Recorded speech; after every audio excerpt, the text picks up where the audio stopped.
Europe 1. Le grand direct des médias avec Thomas Joubert. Et place maintenant au décryptage, notre expert Jérôme Ivanichenko. Et vous vous penchez sur cette étude publiée ce matin par le journal La Croix. Le quotidien pose cette question: les Français ont-ils confiance dans les médias qui les informent? Et les résultats sont très préoccupants pour les journalistes. Oui, ils sont désastreux même. La confiance des Français dans la crédibilité de ceux qui les informent est au plus bas depuis la création de ce baromètre il y a une trentaine d'années. C'est valable pour toutes les grandes familles de médias, pour tous les supports. Si la radio est jugée comme étant le moyen le plus fiable pour s'informer, ils ne sont qu'un peu plus d'un Français sur deux à le penser, 52%. Vient ensuite la presse écrite qui perd 7 points de confiance en un an avec une cote de crédibilité à 44%. Le mal est encore plus profond pour la télévision dont les informations sont jugées fiables par seulement 41% des Français contre 50% encore l'année dernière. Enfin, Internet ferme la marche dans le cœur des sondés. Ils sont seulement 1 sur 4 à juger que les infos qu'on y trouve sont crédibles. Alors la cause de ce désamour profond réside d'abord dans une forme de déconnexion entre les journalistes et ceux qui les écoutent ou qui les lisent.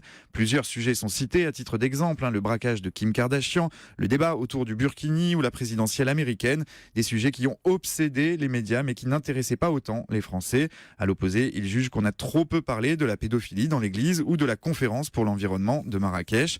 Ce désaveu, il tient aussi à la manière de percevoir celles et ceux qui transmettent l'information.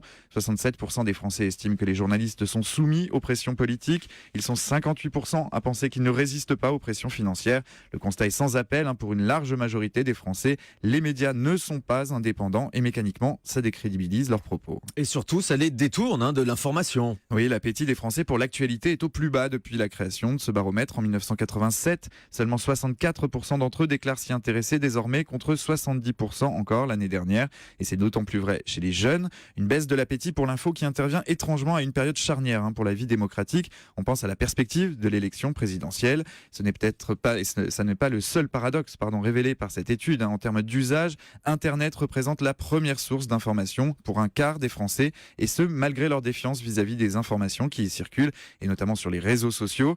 À une période où la désinformation est une pratique qui se répand de plus en plus, à l'heure où des sites Internet partisans prennent les allures de sites d'infos pour véhiculer une propagande, au moment où l'on s'inquiète d'une montée des populismes, où on l'a vu autour des débats qui ont conduit au Brexit, ou encore avec l'élection de Donald Trump. Cette étude sonne comme un rappel à l'ordre. Les journalistes ont une mission urgente, restaurer la confiance. Ça passe d'abord par un exercice nécessaire d'autocritique. Et puis ce qui nous ravit quand même, on va le rappeler, c'est que la radio reste le média le plus crédible selon vous. Donc continuez de nous faire confiance, continuez de faire confiance à la rédaction d'Europe 1 pour vous informer chaque jour. On le voit, une désaffection des médias, une désaffection des journalistes, mais la radio reste le média le plus crédible. Merci beaucoup Jérôme Ivanichenko. Restez avec nous sur Europe 1. Dans un instant, nous serons en direct avec Mireille Dumas qui nous propose un chouette documentaire ce soir sur France 3. Et puis le journal des médias sera le reste de l'actu dans un instant avec Guillaume Janton. À tout de suite.